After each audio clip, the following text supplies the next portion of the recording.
Hello! Happy Thursday! I'm here. Nasa parking pa ako ng IKEA. Mag-IKEA tayo today. I show you, Tada! Ayan. Sa IKEA tayo. Nakabaliktad lang. Ayan. Baliktad. Tayo ngayon sa IKEA. Matagal kaming ako pa lang hindi IKEA. Magbablog na rin ako.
$46 yung isa, yung ayan, fillet, ₱22. De, bago ako makyat, kasi paakyat sana ako, may inaantay lang ako. So, dito muna tayo. Update kayo ulit mamaya.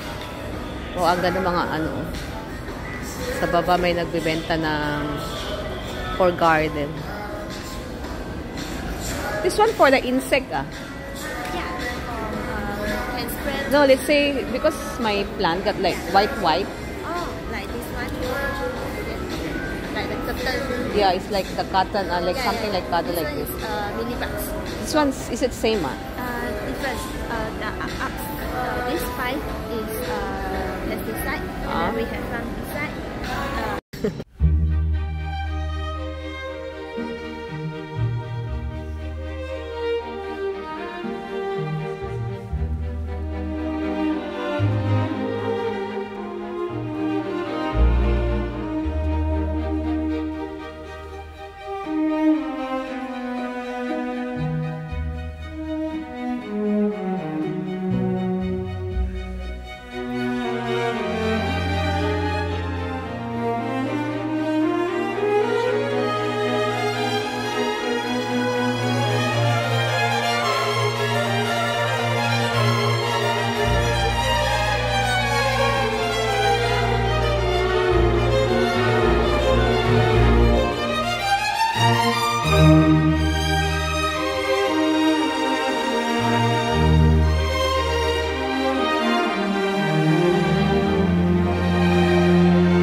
Kanina nasa loob tayo ng IKEA. Ngayon naman, dito tayo sa Swedish Food Market.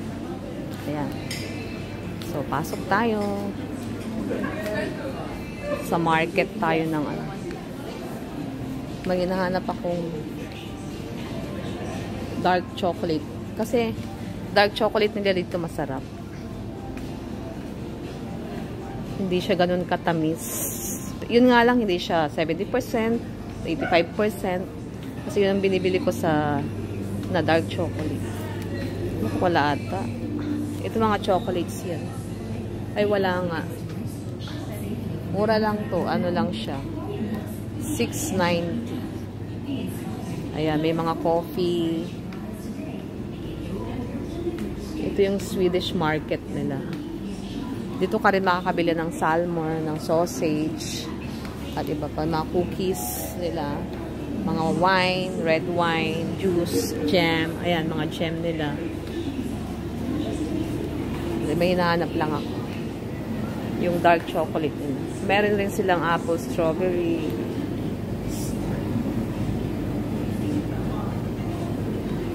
Salmon. Yung salmon na dito. Ayan.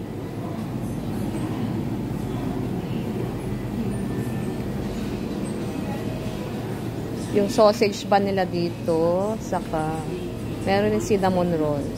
Ito yung cinnamon roll nila. Ayan. Yun nga lang, yung cinnamon roll nila, frozen siya. Sausage. Yung sausage nila, ayan. Nandito ako sa market ng ano, IKEA. Nasa market na ako ng IKEA. Yung sausage nila is, Swedish sausage is 10 ringgit. Dito siya. Yung bun, 10. Same rin, 10. Kung bibili mo siya ng set, 1 sausage, 1 bun is 10. Ayan, papakita ko sandali. Ayan. Nandito ako sa Swedish Food Market. Sa Swedish Food Market ako ngayon. Pero walang dark chocolate. Kunin ko lang yung ano, sausage. Saka bun, isang set para sa mga bata. Para may pang sandwich na sila. Saka dito pwede ka rin bumili ng meatballs. Cost ng 35 ringgit. Pakita ko sa inyo. This one. Yung Swedish ball na famous sa IKEA is pwede mo siyang bilhin at lutuin sa bahay. 35 ringgit lang siya. So, bye-bye!